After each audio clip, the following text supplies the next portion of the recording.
Et on démarre ce journal avec cette bonne nouvelle pour celles et ceux qui ont un PEA. La taxation sur les retraits réalisés avant la 6e année pourrait être allégée. Bonjour Émilie. Bonjour David. Alors effectivement, c'est ce que viennent de décider les sénateurs dans un amendement voté dans le cadre de la loi de finances 2019.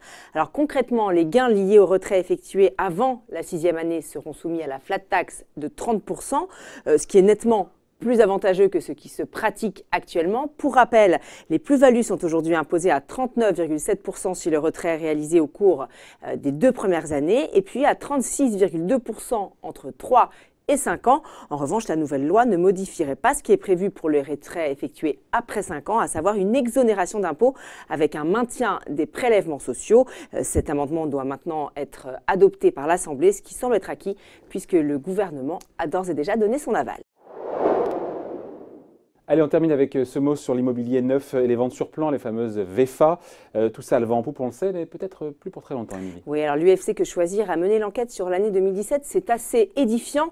Avec une explosion de 87% du nombre de litiges, les promoteurs se rendraient coupables de mauvaises pratiques. Alors par exemple, des retards dans la livraison de 5,4 mois en moyenne, engendrant un préjudice de 4 500 € par acheteur.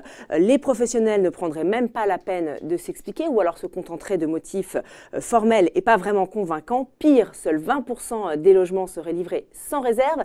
Les 80% restants feraient l'objet en moyenne de pas moins de 12 réserves. Alors ça pourrait aller de fissures, de sols tachés ou même carrément d'une absence de chauffage ou d'eau.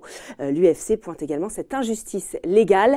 Les promoteurs ont le droit aujourd'hui de livrer une surface 5% plus petite sans devoir la moindre compensation financière. Merci Émilie pour ce journal. Merci David.